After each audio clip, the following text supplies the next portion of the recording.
Mantan Kepala Bea dan Cukai Yogyakarta, Eko Darmanto mengklaim dirinya terjerat kasus di Komisi Pemberantasan Korupsi, KPK, karena mengungkap sejumlah kasus besar di Direktorat Jenderal, Ditjen, Bea dan Cukai.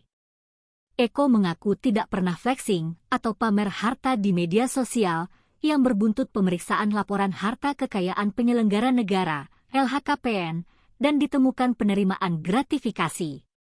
Menurut Eko, sejauh ini dirinya telah mengungkap praktik culas di Ditjen Bea Cukai yang menyeret 9 orang ke penjara.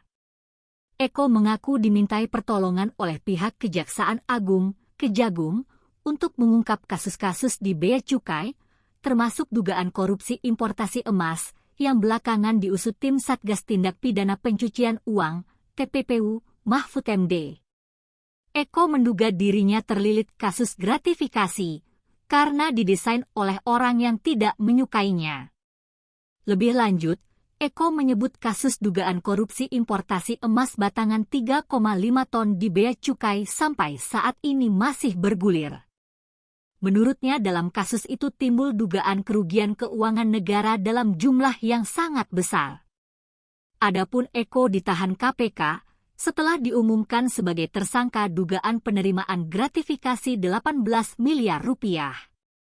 Gratifikasi itu diterima Eko dari pengusaha impor, pengusaha pengurusan jasa kepabeanan, PPJK, dan pengusaha barang kena cukai. 20 hari ke depan, dimulai pada hari ini, tanggal 8 Desember 2023 sampai dengan 27 Desember 2023 di Rutan KPK. Adapun konstruksi perkaranya, diduga ED dalam jabatan dan kapasitasnya selaku penyidik pegawai negeri sipil atau PPNS pada Dirjen Bea Cukai Kemenkyu RI yang dimulai tahun 2007, kurun waktu 2007 sampai dengan 2023. Jadi tempusnya 2007 sampai dengan 2023. ED sempat menduduki beberapa jabatan strategis, diantaranya Kepala Bidang Penindakan, Pengawasan, Pelayanan Bea dan Cukai, Kantor Bea dan Cukai, Jakarta Timur, Jawa Timur 1 di Surabaya, dan Kepala Sub Direktorat Manajemen Risiko, Direktorat Informasi Kepabeanan, dan Cukai Ditjen Bea dan Cukai.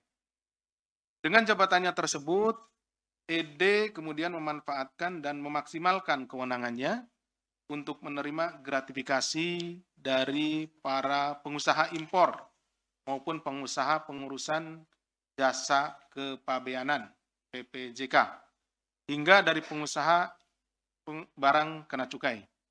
Tahun 2009 dimulai penerimaan aliran uang sebagai gratifikasi oleh ED melalui transfer rekening bank dengan menggunakan nama dari keluarga intinya dan berbagai perusahaan yang terafiliasi dengan ED. Penerimaan gratifikasi ini berlangsung hingga tahun 2003, jadi hingga terakhir sampai dengan awal tahun ini ya. Untuk perusahaan yang terafiliasi dengan ED diantaranya bergerak di bidang jual beli motor besar dan mobil antik, serta yang bergerak di bidang konstruksi dan pengadaan sarana pendukung jalan tol. Menjadi bukti permulaan awal gratifikasi yang diterima ED sejumlah 18 miliar, dan KPK terus terbuka untuk menelusuri dan mendalami aliran uangnya termasuk pula adanya perbuatan pidana lain. Jadi selain follow the money, kita juga terus mencari apakah di dalam perjalanannya atau penanganan perkaranya nanti ditemukan perkara-perkara atau peristiwa-peristiwa pidana lainnya, tentu kita akan dalami.